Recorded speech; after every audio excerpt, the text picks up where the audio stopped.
You have found Authentic Business Adventures, the business program that brings you the struggle stories and triumphant successes of business owners across the land. We're locally underwritten by the Bank of Sun Prairie. My name is James Cademan, entrepreneur, author, speaker, and helpful coach to small business owners across the country. And today we're welcoming / preparing to learn from Lori and Gordon of Lori and Gordon Real Estate. So Lori and Gordon, how are you guys doing today? We are awesome. Thanks, James, for having us. Fantastic. I'm excited because Lori, I've known you for a long time. And when we first met, you were not in the real estate business. Gordon, I met you today. And 5 minutes ago. 5 minutes. You were not in the real estate business when you got into the whole business world. Correct, yeah. It's been a while. That's accurate. But here we are in this amazing office here, downtown Madison, I would say. Thank you, Sprinkman. So let's start with you, Lori. When you first got started on entrepreneurial journey, let's just take it back, way back, to when you first started your business. James, remember we met when we were 6 years old. 6 years, that's right. Yeah. It was little blocks. Well, thanks for having us today. Yeah, It's exciting to be here, and thank you for tuning in and watching us.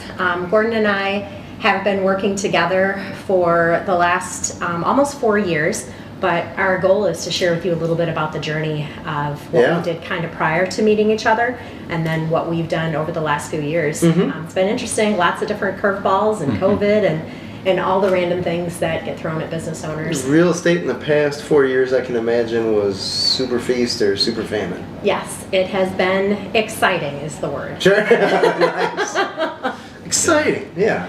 So I went to the University of Madison. All right. Pretty much born and raised here. Okay. We moved here as a family when I was 6 or 7 years old. So I definitely eat, live, and sleep and breathe Madison, Wisconsin. After school, I had visions and dreams of being a high-powered, suit-wearing female in the marketing world. Oh, really? And So that's what you went to school for? That's what I went to school for. Oh, interesting. I never knew this. Okay. Turns out the only place that was hiring was Valpak. Do you remember Oh my Valpak? gosh, the blue envelope. Yeah. Still around. They're still around. They're still around. But I just, I didn't get a cool office. I didn't have to wear a power suit. I was going to have to go door knocking and get people to sign up for coupons. Sure. And it just really wasn't my vision. And I had coffee with a doctor one day that I was friends with. And I said, if I could find a career that people liked me, they came back because they wanted to, they paid me more than I was worth, and they showed gratitude, I would do that job. Yeah. And guess what that job was? I don't know. Massage therapy. Massage. So the doctor's like, massage. She was like, I got a massage today. I paid that woman $50 for the hour. She's like, and I gave her a $10 tip and a hug, and I told her I loved her. Wow. And I was like, well, that's the job I should do. That's pretty dramatic, right? It was extremely dramatic, but that was a life-changing conversation for me. I guess. Because I immediately looked up schooling, went back to school, got my cosmetology license, and off I went. The funny thing is after I got done with the massage school, I went out to do what? Get a job, right? Yeah. I interviewed in 1996, there's only 2 places that did massage here in Madison at that point in time, so a long time ago. Both of them said, I'm sorry, we're not hiring. And I did what every logical 21-year-old entrepreneur would do. I said, well, I better start my own business. Nice. And that's how we started. 1996, small little spa on Odana Road. Hundreds of people have been there and supported me over the years. It was pretty incredible. And then in 2007, we got an opportunity to move into the Princeton Club. All right. A big gym on.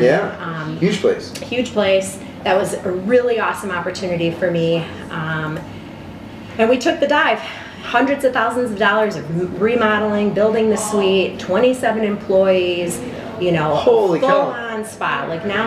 Now I was a big deal. All right. And we really did well.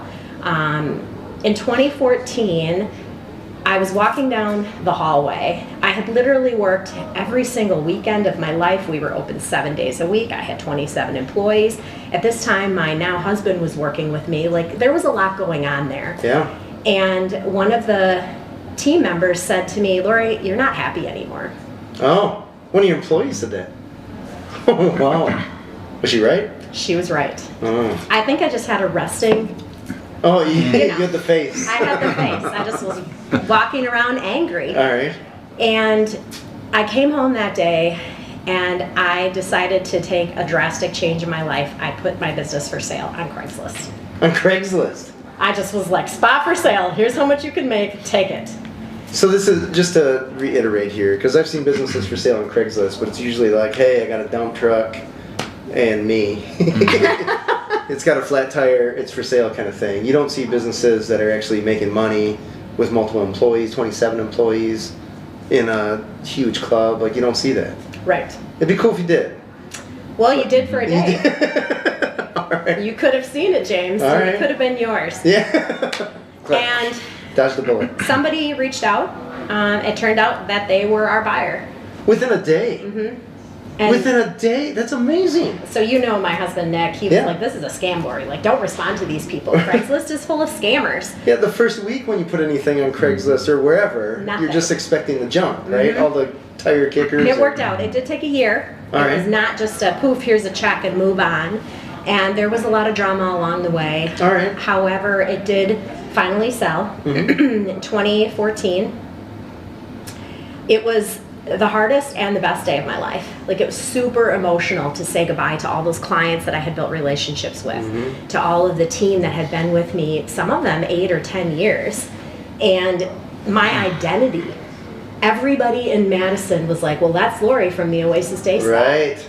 And so when people are like, what do you do? I was like, I used to own the Oasis Day Spa. Like, I didn't even know how to communicate. Interesting. It was a very, very difficult time for me.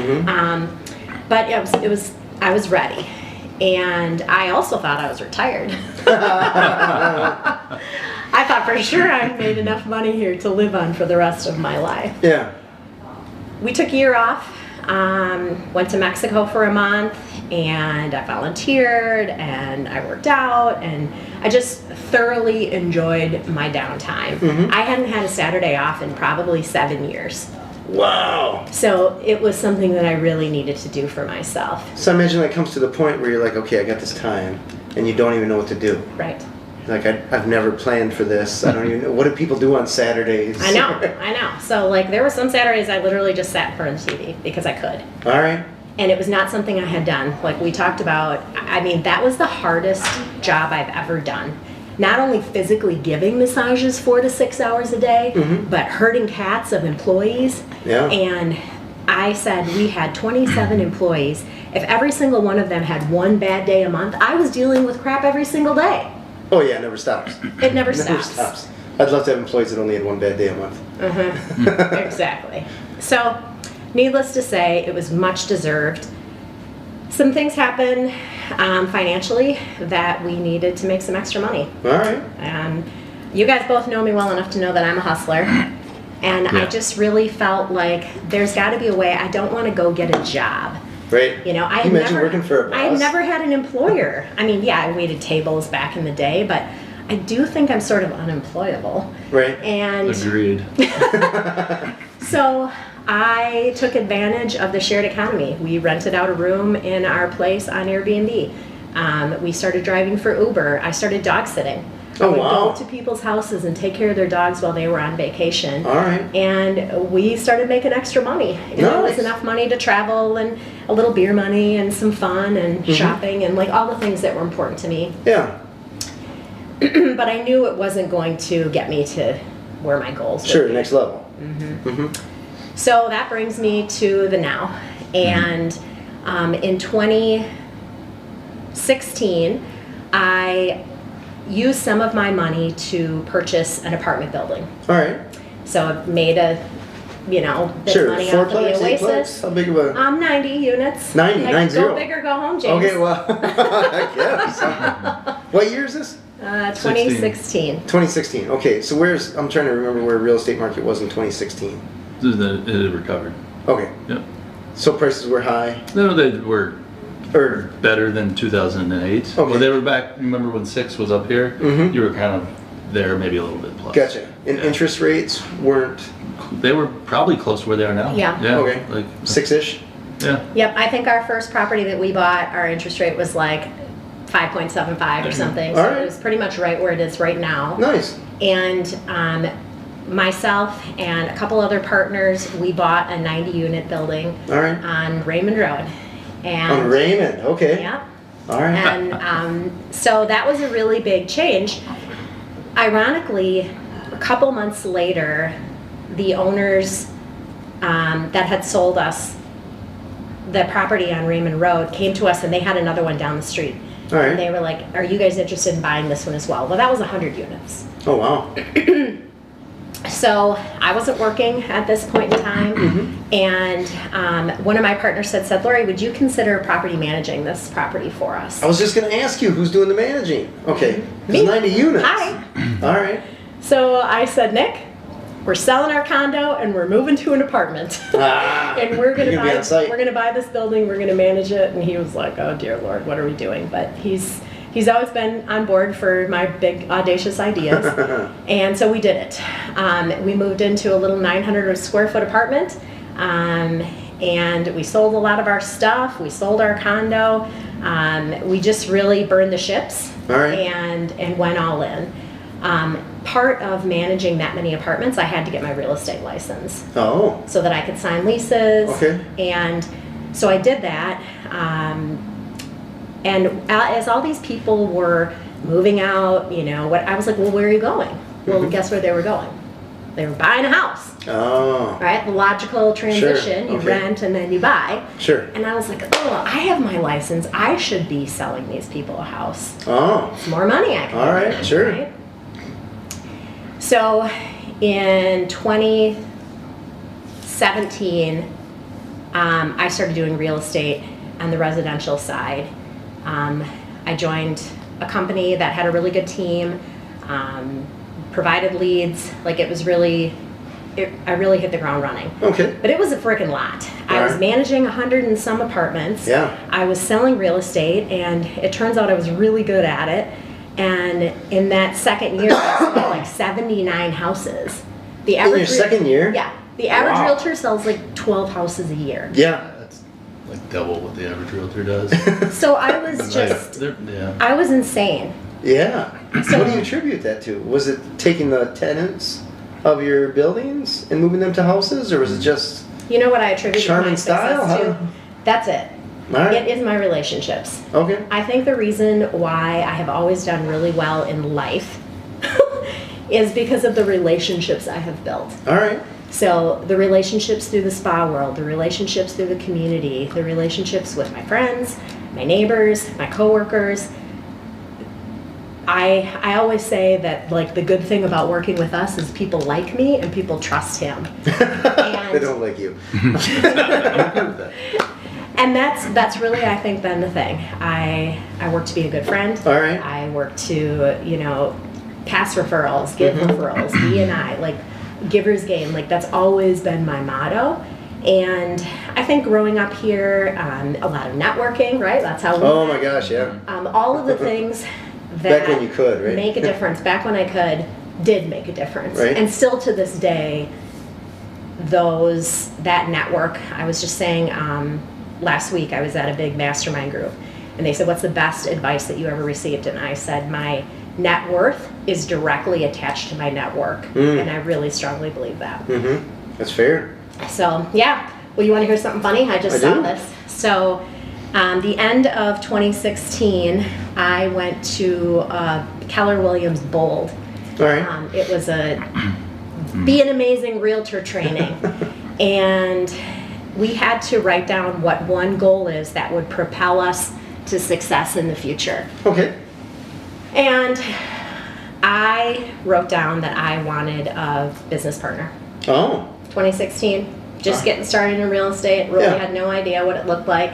But I said, I want a business partner that will help me grow so that I can make $100,000. Like that was my goal. Nice. And Lo and behold. lo and behold, 3 years late. the mail got lost. But finally, Gordon was shipped in Yep. from out east. All right. I And was actually just about 5.5 hours south at that point. oh, you were a Midwest Yeah, guy for a I minute, was weren't you? Yeah. So Yeah, my story is nothing like that. I've never run a spa. You didn't have a massage place? No, I've never been given a massage. Although you probably would be good. I never considered it. If things go sideways, I guess I have options. Yeah, right? Next step. Yeah, my story is really, really different. I graduated from college. I was in school, and I went to the University of Alabama, Huntsville, and I was an engineer. Oh, wow. I played baseball, and like I was definitely going down that path. Like I always loved business, but like I would rather read like the Wall Street Journal than like Popular Science. But I knew that if I just go get a business degree, quite honestly, I was like, so did everybody else. Right.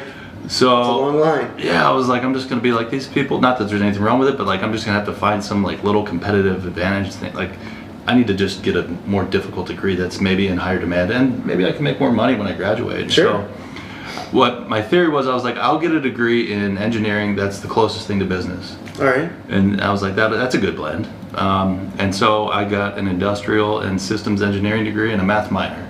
And I was like, okay, that now I'm numbers, but I'm also management, and I'm also kind of nerdy on the engineer side. So like I can fit in with a lot of people. Like it's a pretty good skill stack kind of. Yeah. That's my approach. There's a lot of people that, like I kind of ascribe to that theory. Like if you keep building your skills, and it's not just like taking a class here or there, but like really choosing things that sort of build on one another. Like you can just, I mean, without having even a college degree, you can do a lot. So, and lo and behold, that kind of worked, right? So by the time I graduated college, I already had a job. Like literally, I was already working there as part of my senior project. Nice. As an engineer. As an engineer, yeah. I was an engineer, man. And we built engines. I worked at Navistar, which is the same thing, International, right? We built the Power Stroke engine for Ford. And I did not know anything about engines. But I knew how to do, I knew manufacturing, right? And a lot of the theory, and I was mechanically inclined enough to kind of help the guys work on the machines, but that was super challenging, right? Like I was 22, 23 years old, and I've got people like 2-3 times my age, like reporting to me. Wow. Right? Like trying to, like that's not an easy task. No. You kind of learn to navigate things sort of strategically pretty quick. When you're just basically, you're old enough to be their son, but you're also telling them what to do. Right. And give me ballpark of what year-ish? 2004, 2005. Okay. All right. Yeah. So that would have been like 03 to 04. And so for 3 years I did that. And I really, like that was one of the more valuable experiences of my life because like, I mean, later in life, right, as we'll get to, like I had to deal with contractors and things, all these people that like you need to gain their respect, and you really have to have like, you know, you can't just pay somebody and expect to have the respect that you might get, you know, whatever, but you're really looking for loyalty, and you want them to kind of put you at the top of the list. And that's something I learned by dealing with those guys. You know, if I wasn't handling things correctly, they were sure to tell me. You know? And so anyway, I'm more than happy to. Yeah, they were like, young punk. Young man. It was fun though. It was great. And so, but we were making good money. I was an engineer. That's back when you could actually get a job, getting out of college. You know what I mean? And it was crazy. I was living in Alabama, and for pretty good money, and like I was like, I need to buy a house. I grew up in the construction business, right? My dad had a construction company the whole time I was growing up. So every summer, there's me beating nails, right? I was doing construction stuff. I was like, well, I need to buy a house, and if I'm going to buy one, let's buy something ugly and fix it up. So I bought I bought a foreclosure, a HUD home. Right? You can literally, it's an online auction. I bought one, and you have to keep them for a year. It's like, without getting into the stupid details. Sure. I had to keep the house for a year. Well, that gave me plenty of time to do all the work myself. So, right, like talking about like I'm up on the roof, I'm new siding, flooring, like the roaches that this house came with, the termites, like you name it, man. Free of charge. Oh yeah, all my little friends that lived with me. Yeah, but it was fantastic. But living in a construction site, I mean, I could never do it now, right? I'm a family man, but back then it was what I needed to do, and it was, looking back, like it was gross. Like I should, but that one project went pretty well, and like by the time before I was even done with it, I was like, wait a second, if I pull an equity line on this one, I could buy that property over there. So within 12 months, I owned 2 properties. Nice. And then I was like, oh well, if I know some other people at work and maybe some family members. There's this other deal over here. You guys want in on this deal? I think this one could be a rental. I'm going to flip this one. This thing turned into a business outside of engineering pretty quick. Oh wow! I was like, wow, this real estate thing's kind of fun, investing specifically. And so I worked as an engineer for 3 years, and I was like, I got to do real estate full time. So I'm from the Baltimore area, like she mentioned, I'm from the East Coast. Oh, okay. And so I proposed to my then girlfriend, my now wife, because I wasn't going to ask her to leave like without a commitment, you know. Right. And she said yes. And in 2007, we moved to the Baltimore area. And at the time, we still had 6 houses in Alabama. We had created this little real estate mini portfolio thing. Yeah, renting them out, or what were you doing? Yep, Okay. yeah, had the whole thing going. And ultimately, like it turned out that I had done an okay job at that, like good enough to not be a huge problem for me, but knowing what I know now, like I should have probably handled doing those deals differently. You know, maybe some of them I shouldn't have bought, but we came out great. And ultimately, I got into the business full time, real estate as an investor in 2007. Okay. And Great time. Oh yeah, things were looking good until about 6 months after we got. You know, things were actually probably starting to kind of head down. And honestly, I was like, turned out to be a blessing. Like what I learned how to do is find good deals. Like, all right. And if you can do that, you'll never go hungry. All right. So I guess the short way of telling my whole story is that I came into this business by way of investing. Sure. You know? Whereas like she came in as, I think a little as an investor, but like as an agent, you know, before me. I wasn't an agent until 2019. 2019 is when I got my real estate license. Okay. Yeah, but keep in mind, I had done hundreds of real estate transactions across that 2007 to 2018 period. All right. I had done more deals than many realtors do in their entire career. Oh wow. As an owner, right? As a buyer to seller. I mean, we're talking wholesale, retail, like all the different stuff. And ultimately, we used to buy homes that were, I'd buy a house for $50,000, put $150,000 into it, right? We're talking like large-scale renovations. Yeah, like totally. The idea of painting carpet isn't a thing that existed in my world. And so I learned construction. And then when I decided, I was like, you know what, this is cool business. It's really good money. You flip 20, 25 houses a year, that many transactions, you can add up, it's not bad. However, you have to constantly chase business. Like I have to find more houses. And when they come available, I have to be available, right? 7 days a week if that's what it takes. Right. And I knew that when I'm 60 years old, I can't do that. So I had to come up with a plan, right? And so I was like, I need to do some sort of, passive income, right? Passive thing. And for me, I'd learned about apartments and I was like, let's do this. And so I kind of seeked out somebody that could help me with it. And I guess long story short, my wife and I decided, she's from St. Louis. Okay. We were like, things that, we were doing pretty well. We were like, things are good here, but maybe it could be great there. It'll definitely be different. And the landlord situation, like the opportunities there for what we're trying to do are better. So let's go to St. Louis. And that was 2018. All right. And then we had what was probably one of the toughest years of my life. Like everything that we kind of strategized, like I'd say 2 of the 10 things that we planned worked out. The other 8 were like, oh wow, like that, laughed at me for planning them. Sure, right? that's how it works. Yeah, though, right? yeah. And so, so 2019 rolls around, and we're about a year into the whole St. Louis experiment, I'll call it. And experiment on it. And we're like, something's going to change. Either we're going to head back to Baltimore and just kind of pick up where we left off, or we're gonna do something different. And the company that she was working with at the time, the owner was like, if you want to come here and learn the apartment business, like come join me. Because you were in a mastermind group together, right? That's how you knew him? Yeah, gotcha. Yeah, we had been working, like I had known him for probably 3 years at that point, just on a kind of a topic, it's a decent relationship, but it's still a mastermind. Sure. And he said, well, come to Madison, check it out, and if you want to join the team, like, you're welcome. All right. And I met her that day. So it was me, our middle child now, and my wife. We came up here and we met at Barriques over south of here. Anyway, and Lori showed up. She had her little shiny Packer hat on thing. I was like, Who's this Wisconsin girl? Welcome to Wisconsin. Yeah, I'm like, this is what's going on here. She's got diamonds on her Packers hat, which all makes sense now, right? It makes sense. Anyway, and ultimately, like we met that day, and it was kind of inconsequential, I'd say overall, but parted ways, and then I learned the area, and we were like, all right, well, we have 2 choices again, Baltimore or Wisconsin. We were like, let's do Wisconsin.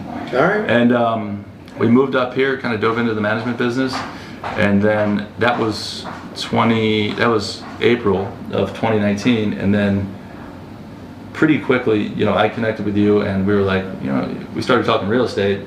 And by August of that year, I had my license in the state of Wisconsin, which, look, if you've done real estate, like getting your license isn't that hard. I was just gonna ask. I'd done hundreds of real estate transactions. It was just a matter of learning what they do here. Okay. And you know, I'd been educated.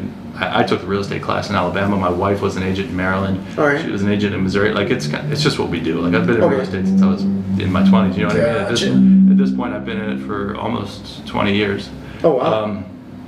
And so I got my license, and then she was nice enough to kind of take me on the ride along. She was like, "Hey, you know, like you don't have a lot going on in the business because I'm not local, right? Right. I know real estate, but I don't know Madison." And you don't know the area. She really knows Madison, right? Mm-hmm. And she's like, she had a lot going on, and she said that was one of the year where she sold, you know, a bunch of houses really on her own, and she was like, "You can come along," and then pretty quickly, like, while we were in showings, like I was kind of contributing things, and then like we were bouncing things off one another, and it became pretty clear that like her skill set and my skill set were complementary. A lot of people talk about that, yeah. But if you ever came to a showing with us, it's like it's the example of all, like it really is where the things that I'm good at and like she picks up, and so it was a really natural fit. And she was like, "This went good.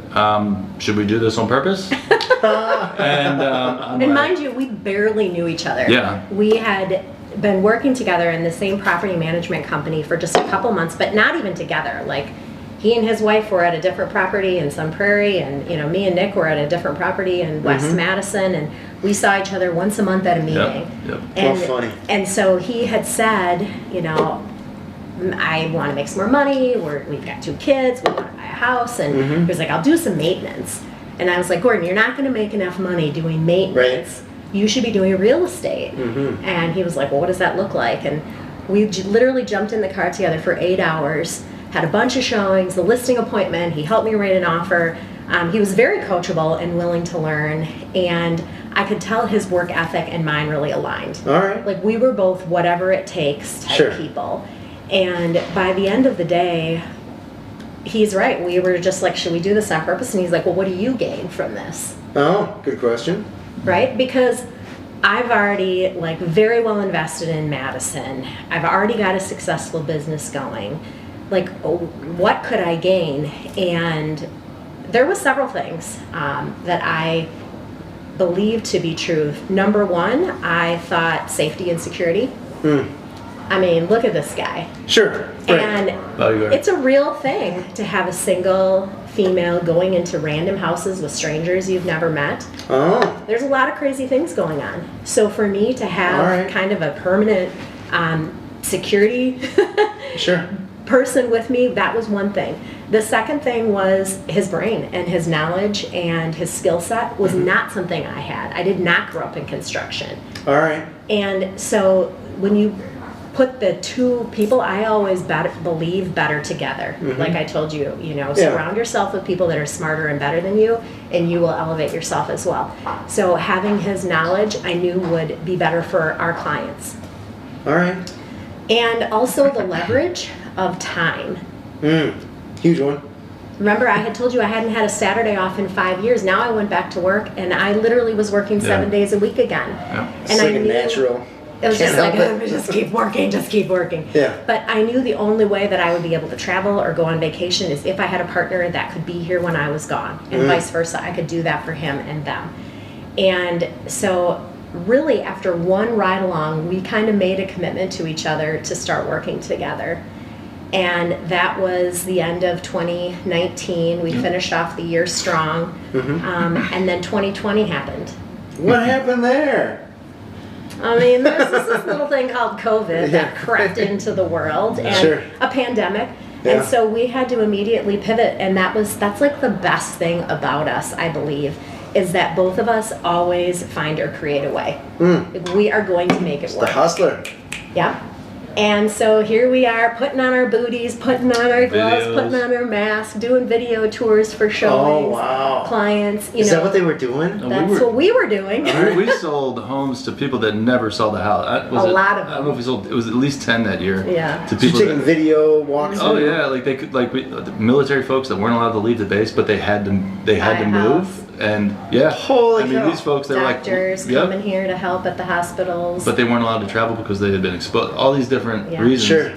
So talking about the reactions of people as they Yeah. after they saw the videos, they make the transaction. I mean, imagine that, right? Like you're coming from, I don't know, some cases Maryland, Buying Ohio. the biggest house or biggest thing you've ever bought in your Right, life. a lot of these people Yeah. moving out of an apartment for the first time, and they're like literally, they don't know us. They've never met us except for over like Zoom or something. And How did they choose you? it was online, like Zillow, whatever. They found Referrals. us. Some Yes, people, in some some cases people found referrals. us on Zillow. Some Alright. people, I think, just called on a listing. Yeah, that's and it. we popped up. Yeah, and so we would literally do Zoom, and like I think that's where we kind of shine because like I could dig into the construction side, like what's going on here, what's likely to come up in an inspection, etc.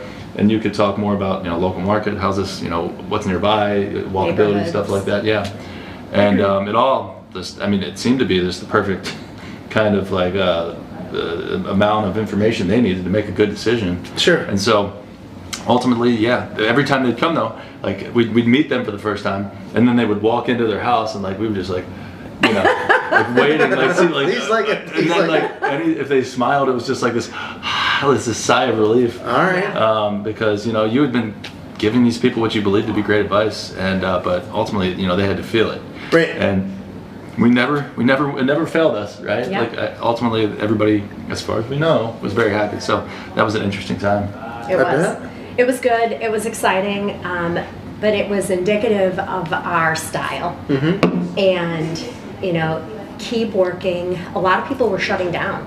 I was watching people through social media saying like, I'm not leaving the house. I haven't, done any work. There's nothing to be done. And we were the type of people that was like, the show must go on. Totally. You know what I mean? 1,000 times over. Yeah. And so we got out there, we did whatever it took. We were safe, and we had a great year. In 2020, we were able to help 114 people Holy cow. buy and sell houses. That's incredible. It was literally incredible.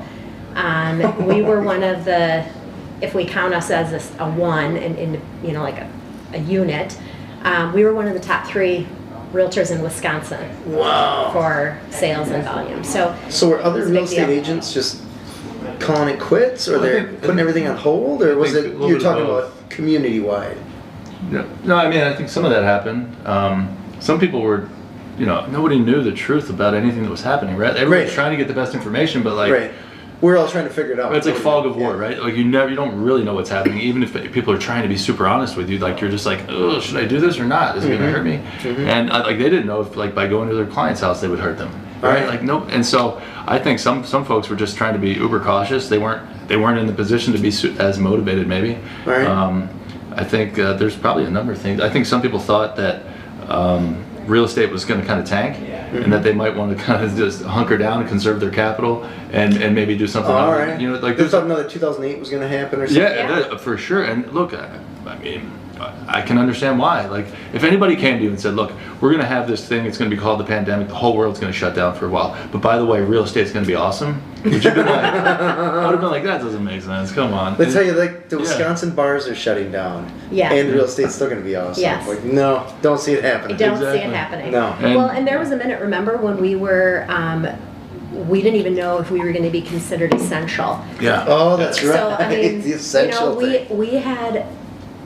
Well, this is a funny story. So Essential. we didn't know what our world was going to look like, and so Gordon and I did a family run at Costco. Remember, we bought yes. like $500 worth of food. Oh, nice. And we You were and everybody like, else, right? You guys better move in with us. We got to keep working. The apocalypse is coming. If they are not going to let us leave our house, you better come and we're all going to be here. So Gordon and his wife and his 2 kids came and lived with Nick and I Did they really? for one day. We were like, We're good. that's how it worked. I think it lasted one day. It was. And then they were like, well, this was fun. And they packed up and they laughed. But nobody really knew what was going to happen. Right. And then I think it was that day that they decided that we were essential and we were going to be able to go to work. So they were like, okay, we'll be okay. So, we kept on keeping on, and our life did change, obviously. Everyone's did. We only hung out with a couple people, and, we didn't go and do things. We learned how to cook. Gordon's an amazing barbecue chef. He's traveled the circuit and has won a bunch of awards and accolades, and that came in handy when we couldn't go to restaurants. All right. And so we ended up making the most of it. Yeah. But along the way, we just kept working. And then in 2021, we kind of survived the year. Things seemed to be a little bit more normal. We had a really good system. And we decided then that maybe it was time for us to change and make people a little bit more of the money that we were making. All right. We had a really hefty split with the previous brokerage that we were with. Right. And that's how we landed here. Gotcha. So in 2021, we interviewed a bunch of places. We wanted to figure out where our next home was going to be, that we could keep the level of professionalism and all of the other things that our clients had set as expectations of working with us, and maybe even elevate that experience and be better and be rewarded for all the hard work we were doing. So that's how we came here. So can you pause for a moment? That's just our story. So people that don't know, why, you guys are successful, you're doing well with the place that you're at. Can you, or how does the real estate world work where you need a brokerage? Good question. Okay. When you get your real estate license, you have to be a salesperson. You have to be someone that works for someone else for a brokerage for the first 2 years, or 24 sales. Okay. Obviously, we had done that, so we could have gone and gotten our broker's license. However, again, I told you, we believe the power of a team is good. And so being in a place where maybe they already have the brand recognition, what a broker provides is the brand, number one. They also provide kind of the security of airs and emissions insurance and the oversight. The overhead that goes with running the company. Okay. Both of us had our own businesses for 20 years leading up to this. Neither one of us really wanted to start that again. Sure. We didn't want to have people coming and work for us, and employees, and a business and overhead of an office and all of those things. So we really felt like it was a smart decision for us to put ourselves with someone that already had all those things. Gotcha. So we can just do what we're good at and not have to worry about all of the other headaches. So there's other the trinkety office stuff. And all the paperwork, insurance, all that stuff. So you guys can focus on real estate and the transactions without having to deal with the other, the businessy stuff that nobody wants to deal with. But there is the freedom as a salesperson to move about brokerages as you choose. And, so because I think that speaks to your question a little bit. Yeah. So, you're not required to work somewhere for any particular. So you're not fastened to anyone. You're an independent contractor. Okay. Right. So.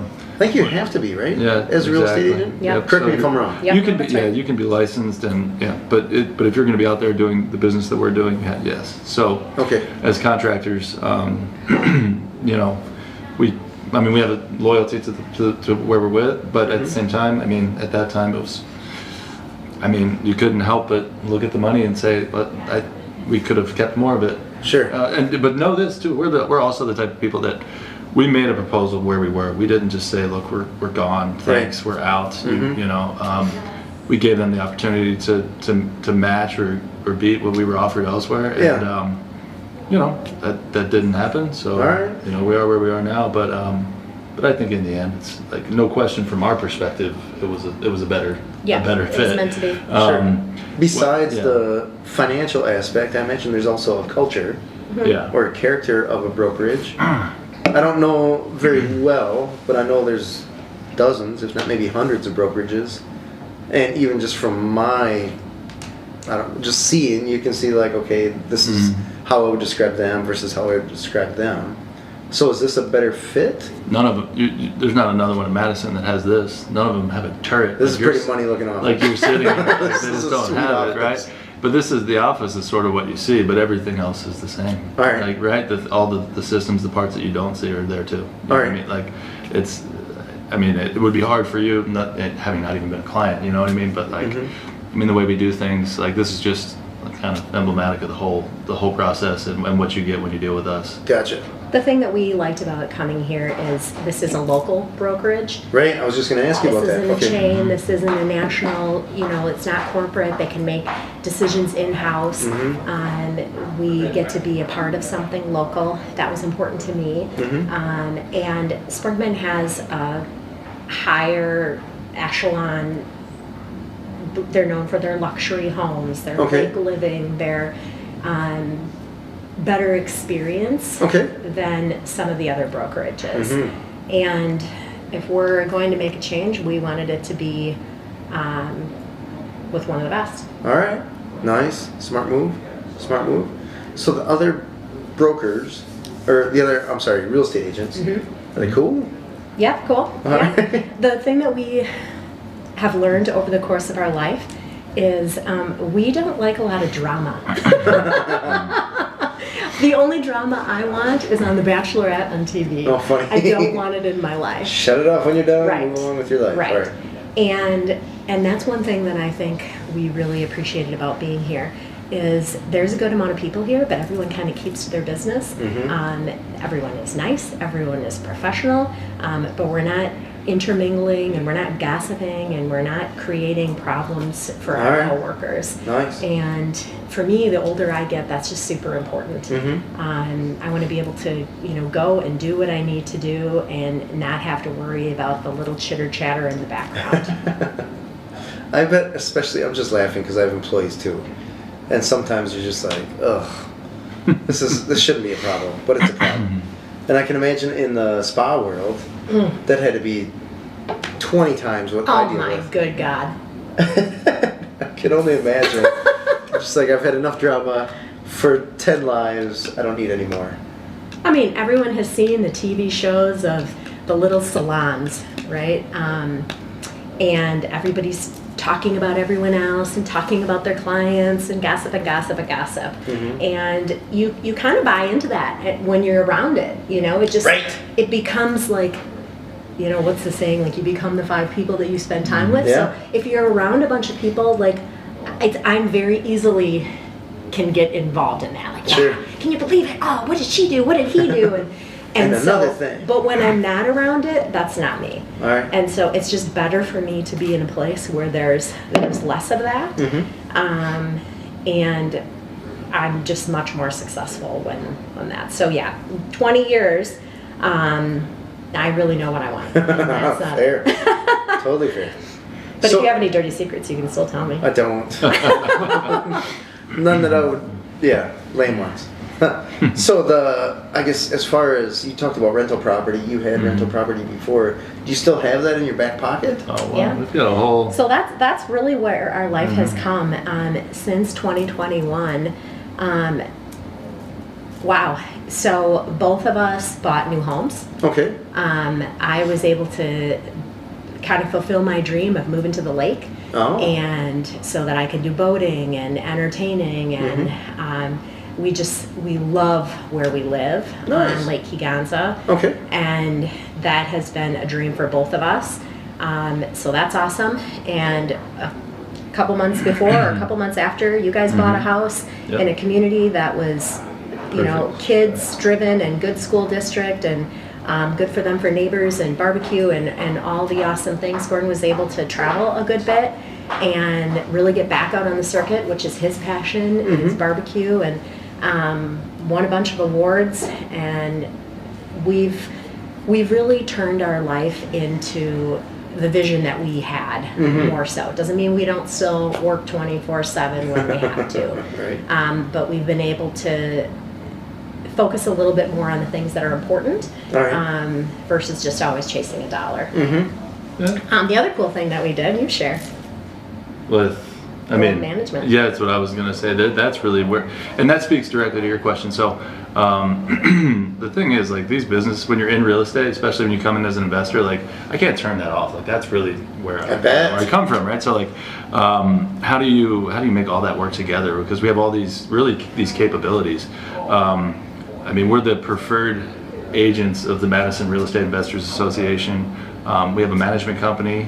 We now have, outside of the portfolio she was talking about, we have 158 apartment units.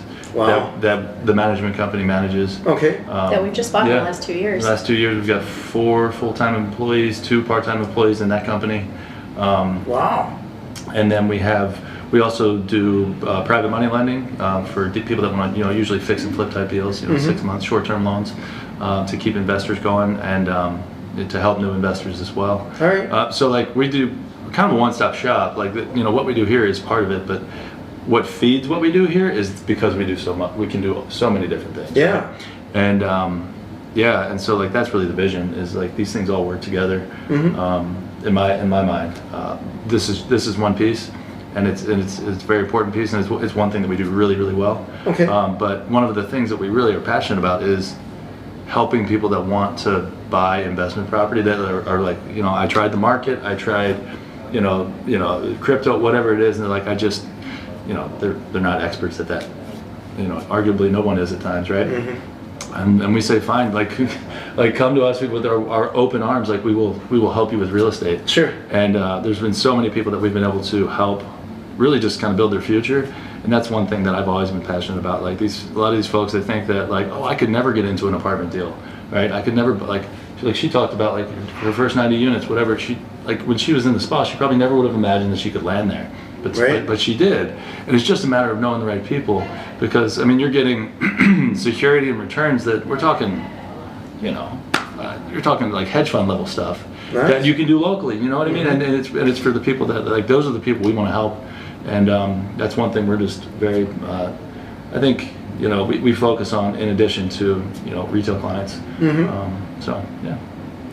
Our goal is to have enough of a business, of a life, so that we can continue living the life that we've created that we enjoy without having to constantly be chasing houses. Sure.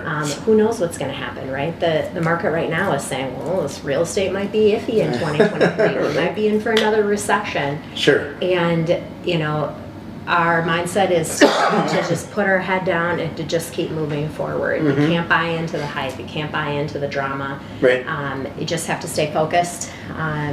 It might be a good opportunity for us to buy more apartments this year. It might be a good opportunity for our investors to buy more houses to flip. And so that's super important, I think, and part of the whole entrepreneurial mindset is no matter what, find or create a way. Right. It's the name of the game. So tell me, you raise an interesting point. When you're a real estate agent and you're looking at a property or you see a property and you see that it's a good deal, how do you not jump on every one of those? Like it's got to be just like, you can't jump on every one of those, but there's probably this thing like, it's a good deal. Well, for me, it's more, it really forces you to focus. Otherwise, you'll buy anything that looks right? And that isn't the same thing as having a business model. Oh. You know what I mean? Like, point. That just like a good deal is a good deal, and there are different ways to sort of dispose of those or to make money off of those. You don't necessarily have to commit to them long term, but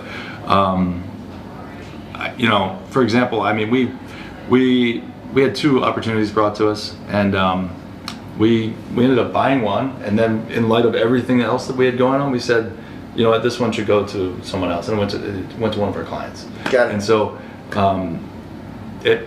could we have pulled that off? Yes.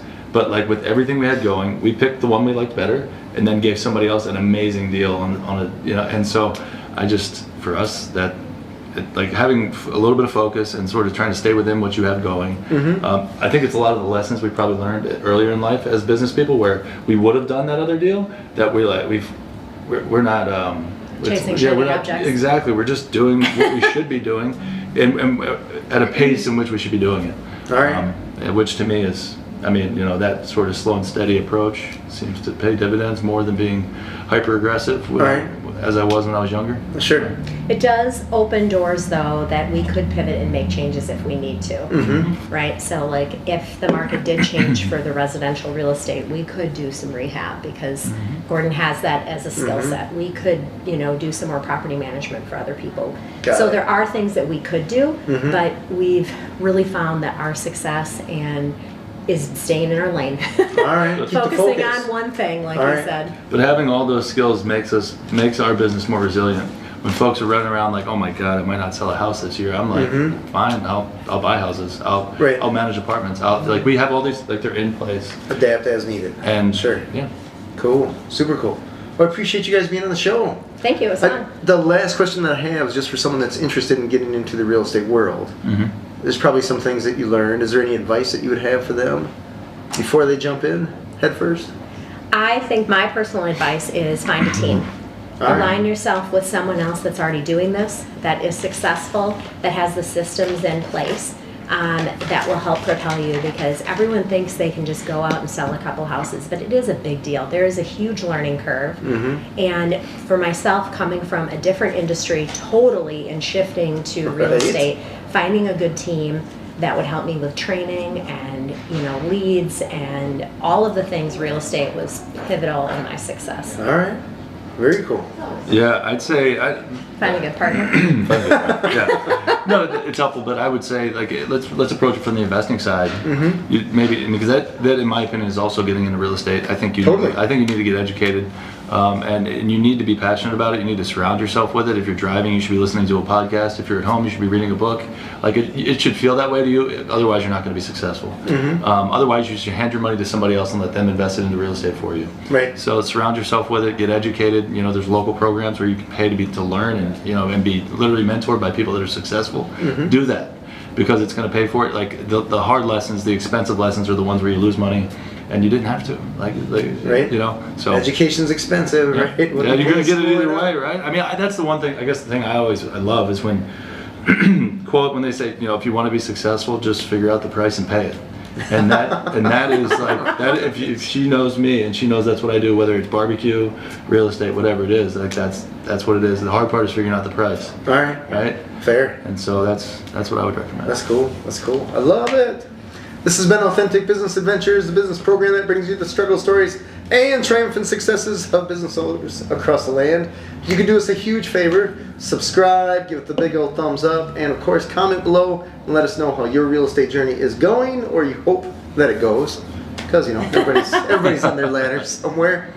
My name is James Cademan, and Authentic Business Adventures is brought to you by Calls on Call, offering call answering services to service businesses across the country on the web at callsoncall.com. And of course, the Bold Business Book, a book for the entrepreneur in all of us, available wherever fine books are sold. We'd like to thank you, our wonderful listeners, as well as our guests, Lori and Gordon. Lori and Gordon, where can people find you? Well, you can go to our website, loriandgordon.com. That's the easy way. Is it really? loriandgordon.com, so L-R-I-A-N-D. Yep. Okay, Gordon. We're also on Facebook and Instagram. All right. And happy to... Phone number? I don't know. Do we do phone numbers? Phone number, absolutely. 608-888-1500. That's how you know they're serious, right? Yeah. Otherwise, they're just like, send an email. You can text. It's okay. All right. Very cool. Well, thank you so much for being on the show. Thank you. It was awesome. This has been, let's see here. Oh, what do I got to say here? Past episodes can be found morning, noon, and night. The podcast link found at drawingcustomers.com. Thank you for watching. We'll see you next week. I want you to stay awesome. And if you do nothing else, enjoy your business.